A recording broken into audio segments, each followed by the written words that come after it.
Hi guys, if you don't know me, my name is Shaza. I guess I'm a content creator. I don't really post much on YouTube, but I'm trying to post more and I'm trying to be more active. But the main reason I'm making this video is just because I'm tired of of social media having this polished content creator aesthetic, which is not me. I tried to conform to that, but I can't because I'm not like that. And I figured I'm gonna try to be more open. Yeah, where do I even begin? I'm not a big content creator, so only a fraction of my followers know that I did go through a breakup a few months ago. It's only been like it's only been like 4 months. This is the longest I've ever been single, and I'm turning 27 this April. I'm not embarrassed, okay? I think being in your late 20s is a beautiful thing. I think there's a lot that people don't talk about when you're single and when you haven't been single for a while. And on top of that, like being cheated on so many times and the trauma that you have to deal with it, the kind of rediscovering yourself like then and now, and like comparing between the two, and just going through like a whole roller coaster of emotions. I feel like it's really understated. Oh my god, truly, where do I even begin? Like, I'm not gonna talk about the breakup because I'm not gonna badmouth anybody and I'm completely over it. And I think that's one thing people don't understand. Okay, so talking about how I haven't been like why I haven't been single for long, or why do I keep ending up in relationships? Like honestly, I think at the time I was just not aligned with the things that I actually needed in life. And it's not like I planned to be in a relationship as well. I was always like like once I was with someone and we'd break up, after that I would like the other person would kind of just already be in the picture. Like I would just like reconnect with an old friend or go to like a farewell party and find who I thought was the love of my life there, and then suddenly like things go a different way and then I'm in a relationship. But after my last relationship, that hasn't happened, and I'm glad it hasn't, because I feel like on top of how difficult things have been in the dating scene recently, like is it just me? I feel like I'm in the trenches, bro. Relationships now genuinely scare me. Okay, there's one thing that I said to one of my friends post breakup was that I truly needed to focus on myself because I don't want to project anything onto the next person whenever I end up in another relationship, because it's not fair that just because I got cheated on so many times that I was gonna assume the next person would do the same or have like all these internalized trauma where I'm like constantly thinking if they're texting somebody else, or are they going where they said they would go, are they meeting somebody else, like all these kinds of things. And it's not fair. Just because one person cheated on me doesn't mean the next person is going to. If they do, they might not. That's totally out of my control, and that is something that I have come to terms with, because that was something that I felt during my last relationship as well, because it came to a point where I didn't even want to check his phone anymore. I didn't even want to make sure if he was where he said he'd be. Like, it was all these things that I had to learn to, or relearn, like I had to learn to come to terms with, because if you cheat on me, that's on you. And what can I do about it? There's nothing I can do to stop you, because it is truly out of my control and it is in your control. And if you refuse to do anything about it, if you feel like the validation of other girls is more important to you than the person who's willing to spend like the rest of their life with you, then it's your loss and it's not my loss. And that is something I truly, strongly stand by. Honestly, I should have written all of this down in like a script and like written a flow to like talk about all this, because I'm truly just like yapping from the heart. But yeah, because now I'm like losing my train of thought. But yeah, anyway, like I did tell one of my friends that I do not want to project that onto the next person because it's unfair. You know, because I was cheated on, I'm not going to assume the next person will. But I do have high standards, and I've set the bar pretty high now because my bar was really low in my last relationship. Like, I have gone on dates, but it's not the kind of dates where I expect anything to come out of it. Like I got on a dating app and I was like, you know, fuck this. My ex can't stop me from doing anything anymore. Like, I can do whatever I want.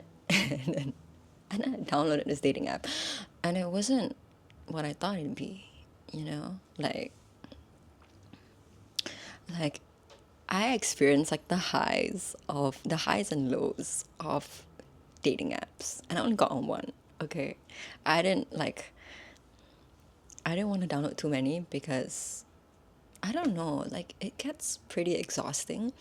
And I have been on dates with like some really nice guys, some really, really questionable guys, honestly. And it just makes me think like a lot of y'all do be lying on these dating apps. I just look at some of these men and I'm like, no wonder you're single. You're insufferable. And some of them were really nice. Some of them were nice in a way that they were really sweet, they were really romantic.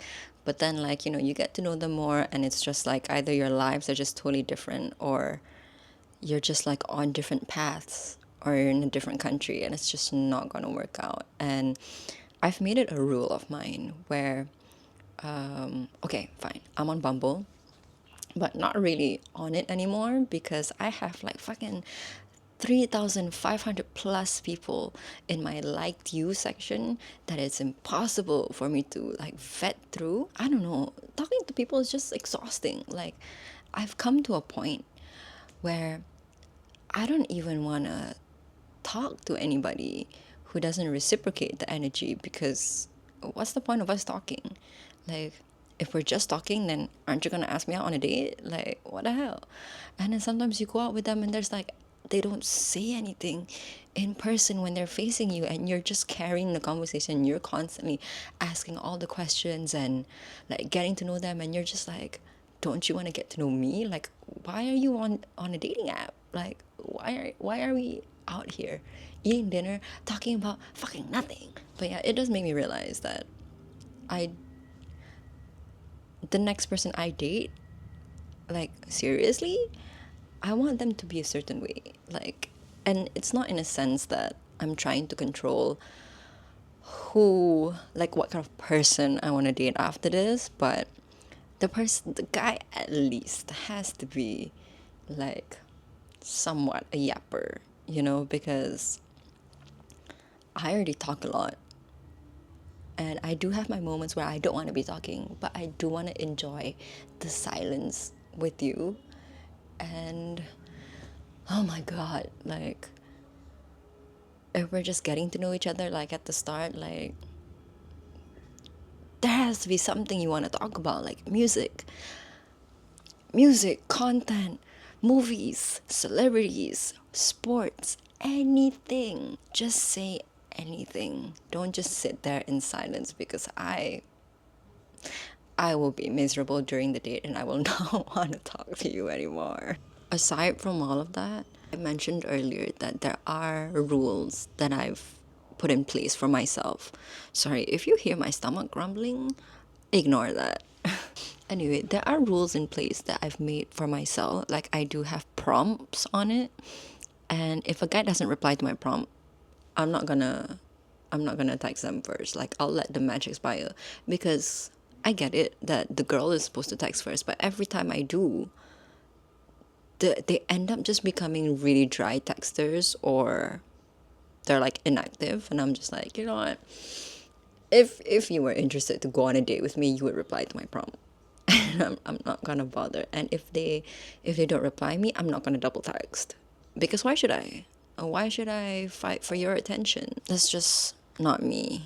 If I'm talking to a guy and he doesn't have any plans to like go on a dinner date sometime, whatever, then I cannot be bothered. Like, sorry, I will unmatch you. But I guess that's just me. And you guys are allowed to judge me, but I just cannot. I mean, I'm not looking for a relationship anytime soon, but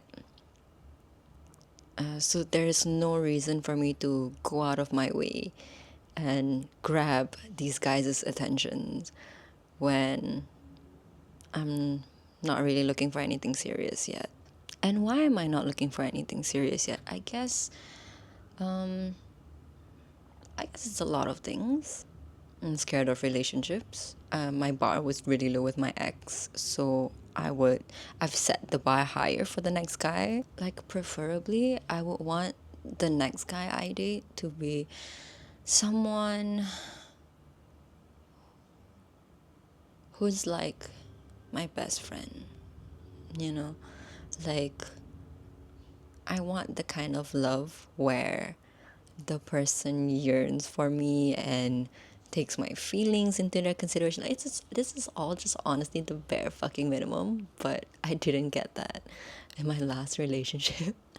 And it's all these things that I look forward to in the next person, that if I don't have that, when we're getting to know each other and let's say we get to the talking stage or whatever, if I don't see that we align, or that maybe like you show me your red flags too soon and you're like fucking rude or whatever, like I'm not gonna settle for that kind of person. I guess I have a certain picture in my mind about how I want my next relationship to be, and I refuse to settle for anything less. But at the same time, I understand that I can't be too picky on certain guys, and I'm not saying I'm being insanely picky where the guy has to be like buff and 6 foot, black hair, whatever, like looking like Jungkook. You know, like I'm not trying to say that. I'm just saying that the bar was non-existent with my ex, and I have some standards now. You know, like I owe myself that. But on a side note, to everyone who knows what I went through, maybe if you just know on the surface or through social media or whatever, I'm okay. Like, I'm completely fine. I'm happy. I'm surrounded by amazing people. Like, just amazing friends. I have an amazing support system, which is my family and my friends. My family was there for me like throughout during my breakup. My cousins were all like keeping in touch with me, being like, "What's wrong? Are you okay? Do you like, let's call? Like, do you need anything?" And I'm like, "I'm good. Like, I'm okay." Yeah, I have a really strong support system, and it's nice to be in touch with myself, if you know what I'm saying. I finally have all this time, and I'm choosing to make use of my hobbies, to spend time with my friends, to spend time with my family, to say yes to more things that I never really got the chance to say yes to before this. And it feels so good. It feels so good that I don't to not have that voice in the back of my head being like, would he be happy if you went out with her at this time of night? Like, he's waiting for you at home. Like, ugh. Like, that was so irritating, trying to like be considerate of somebody else's feelings, and I don't want to go through that again. Like, the next person I date has to be someone who's like, go ahead, like, live your life, have fun, don't worry about me. I'm gonna be busy doing other things as well. And I'm like, that's what I want, not someone who's trying to like pin me down and pull me back and not let me, and be like, oh, but I've been waiting for you all day to play games with you. Like, shut the fuck up. We can play games anytime. It's so frustrating, honestly. But yeah, I'm okay. Like, I feel liberated. You know why? You know why I feel okay?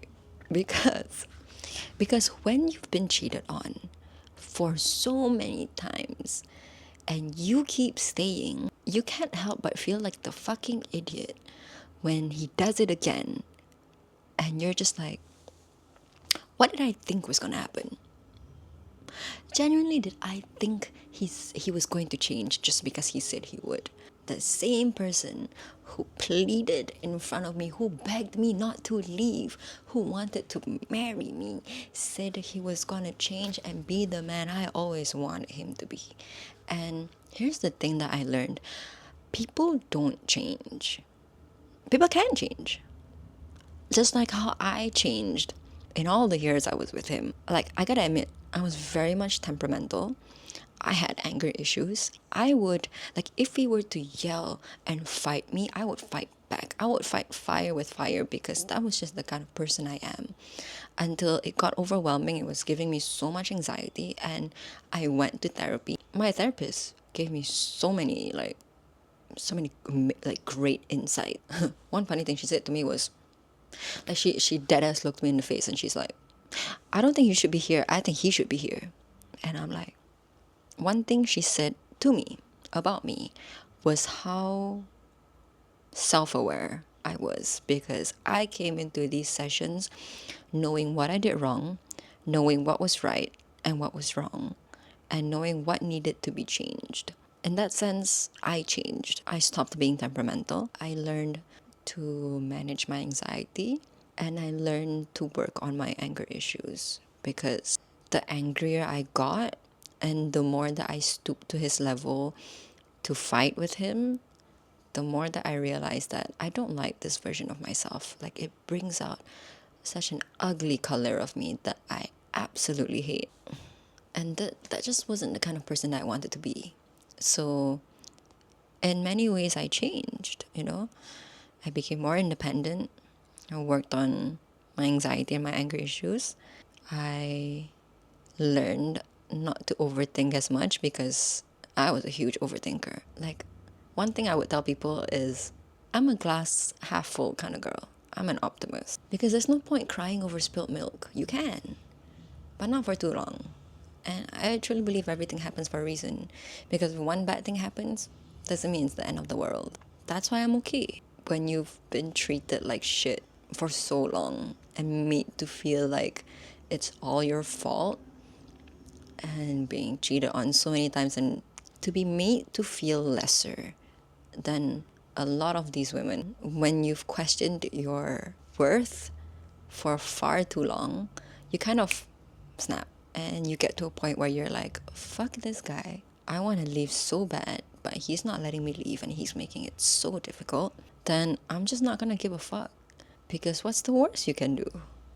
You've cheated on me already. And I'm too good to stoop to your level to cheat on you back. You know, have that kind of revenge. So I'm just gonna wait it out, because you're eventually gonna fuck yourself over.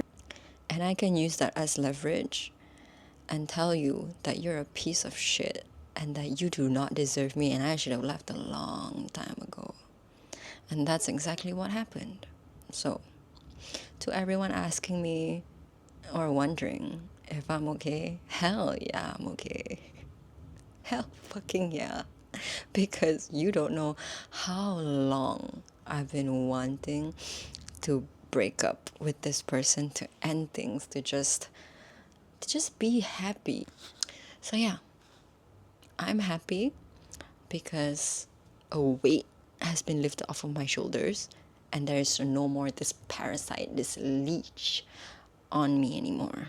And I think it says a lot when a relationship ends and everybody around you is celebrating. I'm ready for the next chapter.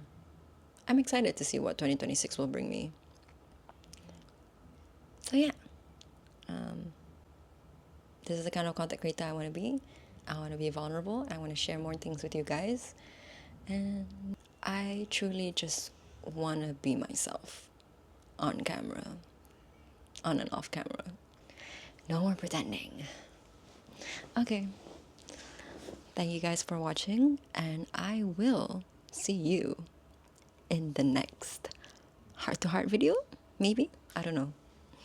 Is that what we're calling it? So I'll see you guys in the next one. Bye.